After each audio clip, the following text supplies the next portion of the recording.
vossa alma e de todo o vosso espírito. Eis aí o maior e o primeiro mandamento. Eis o segundo, que é semelhante a este: amareis vosso próximo como a vós mesmos. Toda a lei e os profetas estão contidos nesses dois mandamentos. Caridade e humildade, tal é, pois, o único caminho da salvação. Egoísmo e orgulho, tal é da perdição. Este princípio está formulado em termos precisos nessas palavras: amarei a Deus de toda a vossa alma e a vosso próximo como a vós mesmos. Toda a lei e os profetas estão contidos nesses dois mandamentos. E para que haja mais equívoco sobre a interpretação do amor de Deus e do próximo, ajunta: e eis o segundo mandamento, que é semelhante ao primeiro, quer dizer que não se pode verdadeiramente amar a Deus sem amar o próximo, nem amar o próximo sem amar a Deus. Portanto, tudo que se faz contra o próximo se faz contra Deus. Não podendo amar a Deus sem praticar a caridade para com o próximo, todos os deveres do homem se encontram resumidos nessa máxima: fora da caridade não há salvação. Então, assim, a gente pensa, né, nosso próximo, a gente pensa sempre que é a nossa família, né? Aqueles que convivem com a gente. Só que não, amar o nosso próximo é amar a todos. E como a gente vai sair amando as pessoas por aí? Não é assim. É porque, dependendo dos nossos atos, nós estamos fazendo um gesto de amor e estamos amando aquele próximo. Muitas vezes a gente se encontra numa situação difícil com alguém na rua, numa fila, em algum lugar, e a gente, às vezes a pessoa quer brigar, quer achar ruim porque passou à frente, porque... Então, o que a gente faz? Vamos usar desse ensinamento e conversar com essa pessoa. Não brigar, não achar ruim, né? Porque assim nós estamos amando esse próximo, porque nós estamos ensinando tudo que nós vamos aprendendo aqui, os ensinamentos de Jesus. Porque ele disse: se eu não amar meu próximo, como que eu vou amar a Deus? Não consigo, né? Porque eu vou chegar até Deus praticando a caridade de estar ajudando sempre meu irmão através de uma palavra, de um abraço, de um gesto de carinho, de atenção, porque muitas coisas nós encontramos aí fora, muita dificuldade, muitos irmãos necessitados. E a gente, às vezes, passa tão desapercebido, correndo, que nem ao menos olha para quem está na nossa frente, ou que está sentado ali numa calçada. Muitas vezes aquela pessoa está precisando apenas de um abraço, de um aperto de mão, né? E a gente passa e nem nota aquele irmão. É difícil, é muito difícil, mas a gente tem que procurar fazer, procurar distribuir esse amor que ele está aqui dentro da gente. Basta colocar ele em prática. Sair distribuindo esse amor. Com uma palavra, né? Muitas vezes a pessoa precisa de uma palavra. E aquele irmão, muitas vezes, ouve uma palavra que vai conduzir ele para um bom caminho. Muitas vezes vai tirar ele de uma aflição. Então, a gente precisa começar a olhar para os lados, olhar aí fora. Praticar a caridade dentro de uma casa espírita é muito fácil. Sentar aqui, conversar com o irmão, passar para ele algumas palavras, alguma ajuda, é muito fácil. Quero ver aí fora, né? Aí fora é muito mais difícil. Às vezes, até dentro de casa, a gente não consegue praticar isso. porque tem lá um parente, um irmão, alguém que é muito difícil. Às vezes tem vícios, né? E a gente não consegue. Então, vamos amar esses irmãos e é através deles que vamos chegar até Deus. Da caridade segundo São Paulo. Ainda enquanto eu falasse todas as línguas dos homens e mesmo a língua dos anjos, se não tivesse caridade, não seria senão como um bronze sonante a um símbolo retumbante. E quando eu tivesse o dom da profecia, penetrasse todos os mistérios e tivesse uma perfeita ciência de todas as coisas, quando tivesse ainda toda a fé possível até transportar as montanhas, se não tivesse a caridade, eu não seria. E quando tivesse distribuído os meus bens para alimentar os pobres e tivesse entregue meu corpo para ser queimado, se não tivesse caridade, tudo não me serviria de nada. A caridade é paciente e doce, benfazeja. A caridade não é invejosa, não é temerária e precipitada, não se enche de orgulho, não é desdenhosa, não procura seus próprios interesses, não se melindra e não se irrita com nada, não suspeita mal, mas se regozija com a injustiça, não se regozija com a verdade. Tudo suporta, tudo crê, tudo espera e tudo sofre. Então, gente, a própria palavra, se a gente for analisar, né, a caridade, né? Caridade é um ato de doação, né?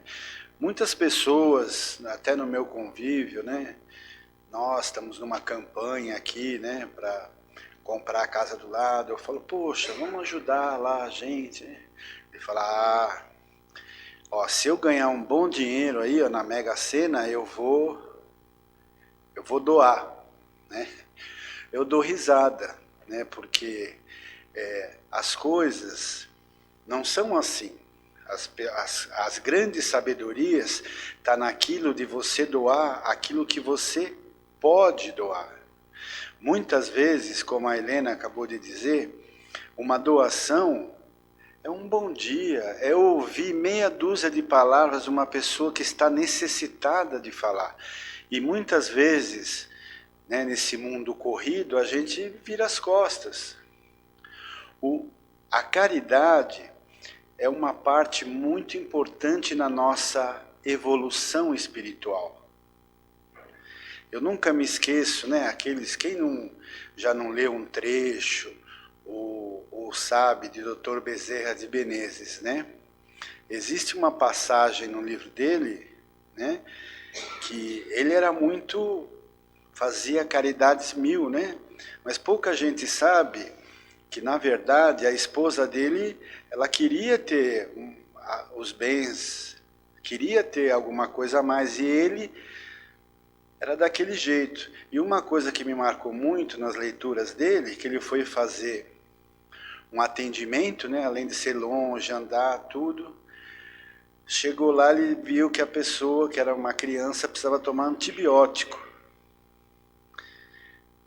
E não tinha, ele fez o diagnóstico, viu, ela falou, mas nós não temos condição de doar, de comprar. Ele doou o anel dele, gente. Ele tirou o anel do dedo e deu, falou, olha, vai e compre o... Então, para ele, aquele anel não valia nada. O que valia era a vida daquele enfermo que precisava do antibiótico, né? Se tem alguns antibióticos hoje que é caro, imagine naquele tempo. Então nós, na nossa caminhada evolutiva, nós precisamos praticar a caridade. Cada um no seu tempo, cada um no seu psique, né? Porque tem gente que fala, mas eu não vou ajudar esse. Por causa disso, já está julgando. Já está julgando. A caridade é uma coisa que quem começa a praticar não para, porque é entorpecente, é uma coisa que você quer fazer mais, e a gente tem que aprender a fazer a caridade. Como também tem gente que não sabe dar um presente. Eu, no começo da minha da doutrina espírita, a gente fazia um trabalho, que eu trabalhava na Rua Pedroso, no centro da cidade. E de terça e quinta, a gente começou a distribuir pãozinhos. Pão com queijo e presunto. E nós fazíamos a reunião dentro do carro. E sabe o que o mentor daquele trabalho, que a gente pedia proteção, tudo, ele falou bem claro para todos. Ele falou, olha, doe o pãozinho, mas não pergunte nada, não julgue nada, é simplesmente alimentar, que era o foco daquele trabalho. Então, é lógico que você vê uma criança que de um leite, daí na semana que vem, na semana seguinte a gente levava um leite, uma coberta, mas eu digo assim, para a gente não julgar se a pessoa está embaixo de uma marquise, por que ela está lá, nossa, mas você é tão jovem, por que você... Nada disso, a nossa função e o mentor do trabalho era bem claro, você dá o pãozinho, e só. Se a pessoa está suja, está com mau cheiro, não interessa. Então, a gente começa a respeitar e a praticar as coisas da maneira certa. Não adianta você fazer uma caridade e ficar julgando, falar, olha, ajudei, mas isso. Não, gente, é abrir o coração. É abrir o coração. E como eu disse, é lógico que tendo condições de se poder ajudar com alguma coisa material, muito que bem. Mas tem gente que precisa de uma palavra amiga, gente. Eu conheço várias pessoas que trabalham no CVV. Ele fala, poxa, a pessoa liga, ela quer falar com alguém. Então, é muito importante, né? Se nós prestarmos atenção no segundo mandamento que a Helena leu, amai o próximo como a ti mesmo. Então, se você amar uma pessoa igual a gente ama a gente, você não vai julgar, você não vai, poxa, se a pessoa está precisando daquilo naquele momento, acabou, né? Porque é muito importante na nossa caminhada. Tem outras coisas importantes, né? Que a gente, quando a gente começa a entrar realmente na seara de Jesus, fazer alguns estudos, fica diferente. Você começa a ver que o seu psique muda, né? Eu não consigo passar numa calçada e ver uma pessoa caída sem antes, mas poxa, tá bêbada, tá? Eu falei, não sei. Pô, e se de repente, poxa, não me custa ver a pessoa tá passando mal, diz que é um 9-0. Agora, tem pessoas que não têm, e a gente entende, que não tem essa atitude e força por medo, por vergonha, por isso, por aquilo. Mas quando você começa realmente no intuito de amar o próximo como a ti mesmo, uma pessoa que você nunca viu, uma pessoa que você não... Você entendeu? Isso a gente faz de coração, o nosso coração o nosso psique libera endorfina, né? Hoje a ciência está aí, e a gente dá até uma sensação de praticar um esporte, porque, poxa, hoje eu fiz o bem para alguém. Poxa, é tão gostoso, pô, hoje eu ajudei aquela senhora, isso, aquilo. Né? E Deus encaminha também as coisas para a pessoa certa dele. Eu aqui nesse bairro, uma vez uma pessoa, uma velhinha, veio me pedir que ajuda porque perdeu. Eu falei, nossa, será que ela está com alguém e tudo? Mas o meu coração falou, e eu sigo o meu coração. Eu parei e vi uma senhorinha bem velhinha. Ela se perdeu aqui. Ela mora lá perto da Antena. E ela falava que era perto de um campo. Eu pensei aqui que fosse na Portuguesinha aqui. Não era, lá em cima. Quando eu levei, cheguei na frente da casa dela, a filha viu, já estava em plantos, que ela foi na oratória e desceu e... Você entendeu? Mas eu senti no meu coração. Isso é importante. Você sentir. Porque tem pessoas em semáforo e tal, que não me abre meu coração, não vou, não.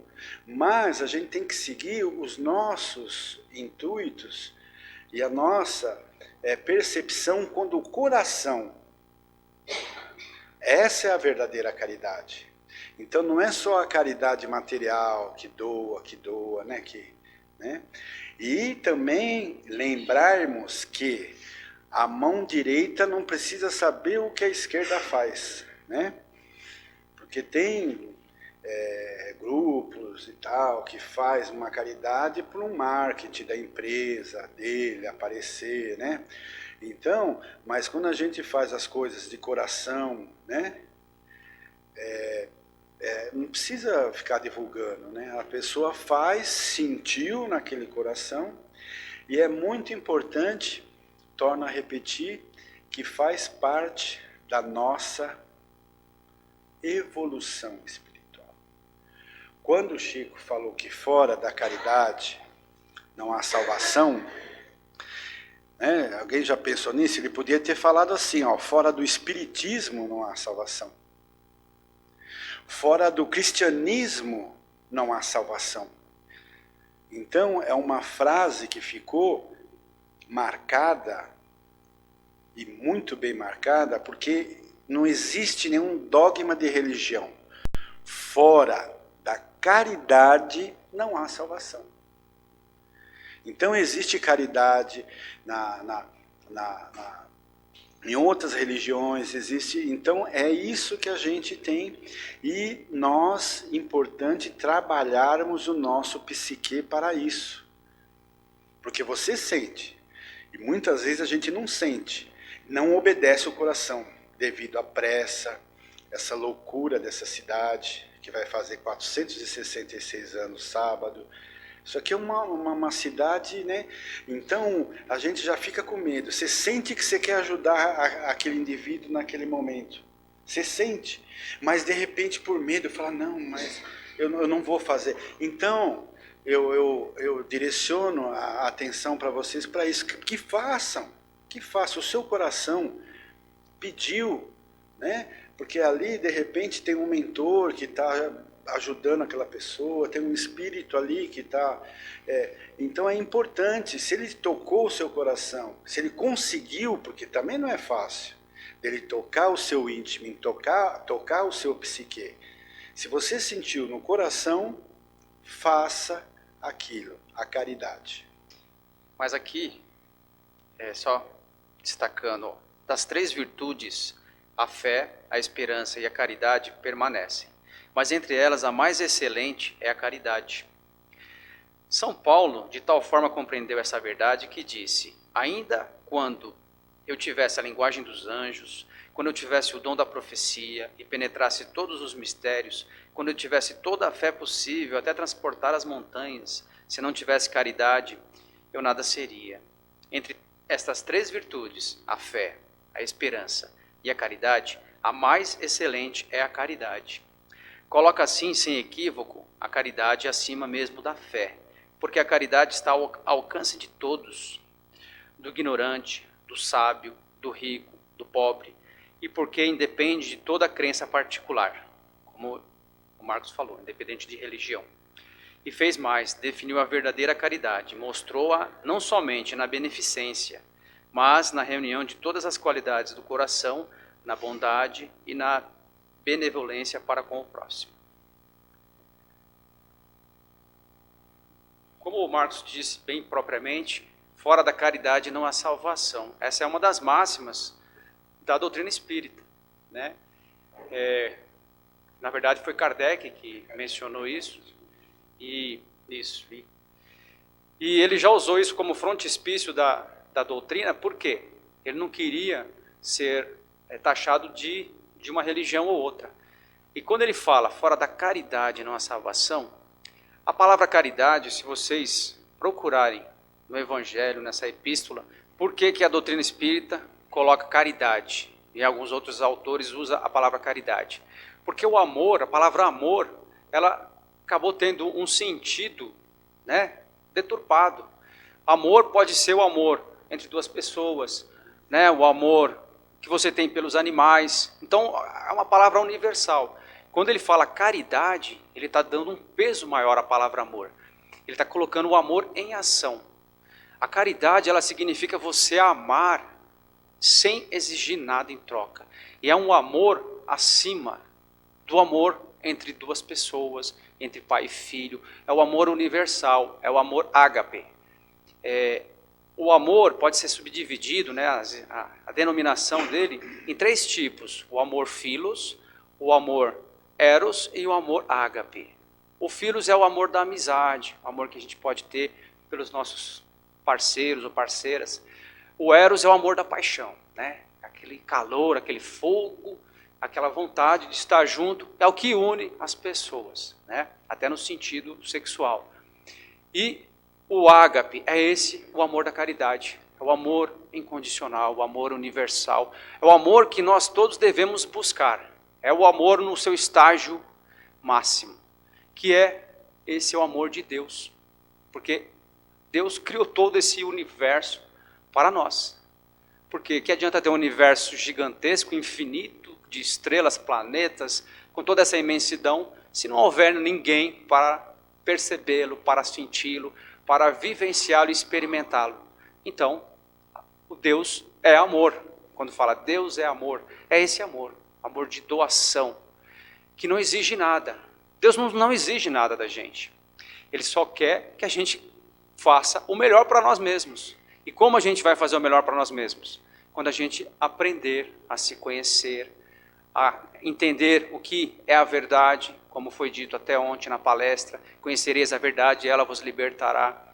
Quando a gente começa a nos conhecer, a gente vai tendo esse desejo de sentir que todos nós somos iguais e que nós precisamos realmente praticar esse amor. Esse amor no estágio mais elevado, é o amor que faz com que, como foi dito aqui, a gente não consiga ver uma pessoa, um irmão nosso sofrendo. Porque aquele irmão, em outras instâncias, é como se a gente estivesse se olhando. Por isso que fala, primeiro mandamento, amar a Deus sobre todas as coisas. Segundo, amar ao próximo como a ti mesmo. Aquele irmão é você, é o teu espelho. A gente tem que sentir isso. É claro que a gente ainda está num estágio que ainda não consegue isso, não alcançamos isso ainda. A gente ainda tem os preconceitos, a gente acaba julgando, né? Muitas vezes porque a gente não quer aceitar os nossos próprios erros. Então, é um processo que a gente precisa perseguir para a gente alcançar a felicidade, alcançar a evolução que é tanto pregada. E quando você fala assim, como você pode amar a Deus sobre todas as coisas, se você não consegue amar o teu próximo, que você vê que está ao teu lado? Como você vai amar a Deus que você não vê, né? Você sabe que Ele existe, porque está tudo aí, né? Como é que tudo existe se não houver uma força maior que proveu tudo isso aí? Mas o seu próximo está aqui, ó, está do nosso lado. Então, a gente tem que fazer esse esforço para o nosso próprio bem. Mas isso vai acontecer quando a gente fizer isso espontaneamente, sem exigências, sem ter que ficar lendo para saber que esse é o caminho, aí a gente vai ter dado um passo a mais. E o nosso Mestre Jesus, que fez o sacrifício na cruz, né? Foi lá, ele deu esse exemplo de amor universal, de amor ágape. Ele se entregou, sendo o governador planetário, né? Imagine você tendo o poder de, com um peteleco, com um estalar de dedos, acabar com todas aquelas pessoas más. Você se manter sereno, abaixar a cabeça e se entregar como um cordeiro, como ele fez. E assim, né, muitas religiões diz que Jesus morreu na cruz pelos nossos pecados. Eu não considero assim. Cada um vai ter que pagar pelo seu pecado.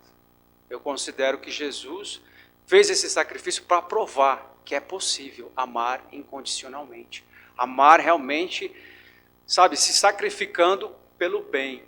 Pai, perdoa-os. Eles não sabem o que fazem. Que é o maior mandamento, né, que está aqui no Evangelho. Eu acho que serve para a gente, como é nosso primeiro evangelho aqui do ano, para a gente levar isso para como se fosse a nossa missão desse ano. Vou tentar amar um pouquinho mais o meu próximo. Vou tentar aceitar melhor as suas limitações, ser benevolente com ele, vou ser exigente comigo. Eu preciso me melhorar, ser melhor do que eu fui ontem e ser melhor amanhã do que eu sou hoje. Mas para com o meu próximo, vamos tentar aceitar. A gente está vendo aí o mundo em transformação, né? Nós estamos vendo aí refugiados vindo de todas as partes. As pessoas, muitas vezes, só pensando em si. Poxa vida, nós já estamos com tanto problema, vem mais esse pessoal da Venezuela, vem mais esse pessoal do México. Estados Unidos querendo construir um muro para separar os irmãos do México, para não terem que dividir suas coisas. Ou seja, nós estamos num caminho contrário dessa máxima de amar o próximo como a nós mesmos. A gente ainda não está enxergando que não importa a nacionalidade, não importa a crença, não importa a condição financeira. O que importa é esse amor. E se a gente não atingir esse estado, a gente não vai avançar e vai continuar esses conflitos cada vez maiores. Agora está tendo uma convenção em Davos, né? Que fala, eles chamam as potências, falar das condições financeiras do mundo, e tem uma voz lá destoante, a voz da menina falando do meio ambiente, né? Enquanto temos a voz do maior líder, né, da superpotência que é os Estados Unidos, dizendo que isso é balela, que o aquecimento global não está acontecendo, vocês estão exagerando. Claro, eles não querem perder a hegemonia deles, eles não querem perceber que realmente nós temos que ir por um outro caminho, um caminho da sustentabilidade. E aquela menina, com a fragilidade dela, é uma voz gigantesca, falando, não, vamos ouvir os nossos cientistas, as coisas estão acontecendo. Nós não queremos herdar um mundo em que não vamos ter nada, e as condições estão se agravando, a gente está percebendo isso. E a concentração de renda, minha gente, olha, é gritante. Nunca se houve uma concentração de renda tão grande na história da humanidade, onde os ricos estão cada vez mais ricos e os pobres mais pobres. Então, enquanto não houver essa divisão, enquanto não houver essa distribuição melhor de recursos, porque essas pessoas abastadas têm muito dinheiro, gastam com supérfluos e nos incentiva a consumir cada vez mais, porque para eles o crescimento econômico é a única forma do mundo caminhar, e aí a gente vai se autodestruindo, porque a gente vai sendo condicionado a isso. Então, se a gente não olhar e ver que muitas vezes essas máximas faz com que a gente reflita em todos esses sentidos, a gente vai ficar patinando e a gente pode não estar presentes aí nesse mundo novo de regeneração. Então vamos fazer esse esforço, partindo de cada um, como o Marcos falou. Então é isso, pessoal. Acho que é mais... Ah, claro. Dizem que esse amor mais próximo que a gente tem é o amor de mãe. Esse é o amor mais forte, né? Tem mães e mães, né? gente também não pode generalizar. Mas eles falam que o amor que mais aproxima da caridade e de Deus é o amor de mãe. Por isso vamos, então, amar bastante os nossos filhos, para que a gente possa também conduzi-los, né, a um caminho de amor e que eles possam estar sempre ajudando o seu próximo, porque o filho, quando recebe todo esse amor em casa, ele também vai saber distribuir pelos caminhos. Então é muito importante esse amor, gente. Muito importante mesmo. Tá bom? Para as mãezinhas que estão aí, esse amor é importante demais.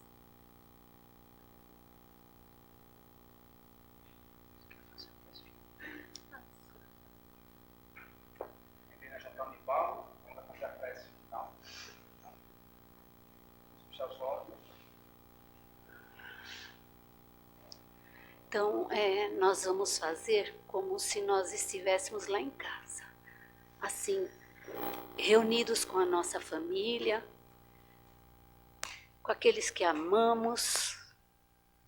Vamos convidando Jesus a adentrar a nossa casa, envolvendo cada ambiente, cada espaço, envolvendo cada pessoa que lá está. Procuremos sentir que estamos também em uma mesa, com a água, e que já aprendemos com o Evangelho que o amor é tudo de mais importante, e que nesse instante é o amor de Jesus que vai falar muito mais alto dentro do nosso lar.